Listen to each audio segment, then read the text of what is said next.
क्या middle class का लड़का करोड़ों का बिजनेस बना सकता है बिना अपने इन्वेस्टमेंट से? मोस्टली लोग इसे इम्पॉसिबल समझते हैं, बट इसको पॉसिबल किया है फोन पे के सीईओ समीर निगम ने, जिन्होंने पेटीएम को पीछे छोड़कर 15 बिलियन की कंपनी बनाई है। 2011 स्टोरी शुरू होती है बेंगलुरु के एक छोटे अपार्टमेंट से। कमरे में सिर्फ समीर निगम, उसका लैपटॉप और एंडलेस आइडियाज की खामोशी थी। बाहर की दुनिया वीकेंड पार्टीज और मूवीज में बिजी थी, लेकिन समीर के दिमाग में कुछ और ही चल रहा था। क्या टेक्नोलॉजी सिर्फ एंटरटेनमेंट के लिए है, या ये सच में लोगों की रियल लाइफ प्रॉब्लम सॉल्व कर सकती है? यही सवाल उसे ले गया उसके फर्स्ट स्टार्टअप की ओर, माइम 360, एक कंटेंट शेयरिंग प्लेटफॉर्म जिसने म्यूजिक कंपनीज को कनेक्ट करने की कोशिश की। रातें लॉन्ग थी, डेडलाइंस टाइट थी, लेकिन समीर की मेहनत, विजन और डेडिकेशन ने धीरे धीरे रास्ता बनाया। 2015 एक इवनिंग फ्लिपकार्ट के कैफेटेरिया में समीर अपने दोस्तों राहुल चारी और बुर्जिन इंजीनियर के साथ बैठा था। 3 लोग, एक टेबल और एक सवाल, why can't India have it's on digital payment revolution?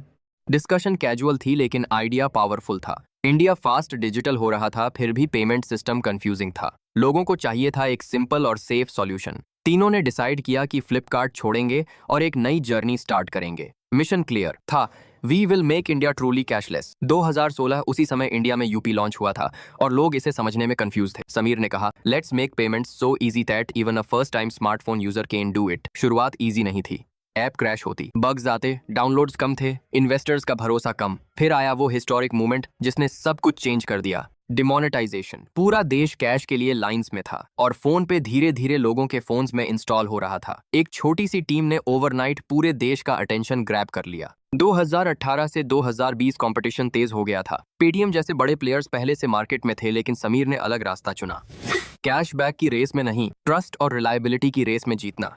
वो हमेशा कहता था, people don't remember discounts, they remember convenience. Phone पे ने फोकस किया स्मूथ ट्रांजैक्शन, इंस्टेंट रिफंड्स और सिक्योर पेमेंट्स पर। धीरे धीरे यूजर्स का भरोसा बढ़ा और फोन पे हर भारतीय के फोन में पहुंच गया। 2022 से 2024 तक आज फोन पे के पास 50 करोड़ से अधिक यूजर्स हैं। हर महीने अरबों ट्रांजैक्शंस होती हैं और कंपनी की वैल्यूएशन 15 अरब डॉलर क्रॉस कर चुकी है। समीर निगम एक मिडिल क्लास फैमिली से आया। लड़का ने प्रूव किया कि बड़े आइडिया सिर्फ सिलिकॉन वैली में नहीं, इंडिया के हॉस्टल्स, स्मॉल ऑफिसेज और सिंपल रूम्स में भी जन्म ले सकते हैं।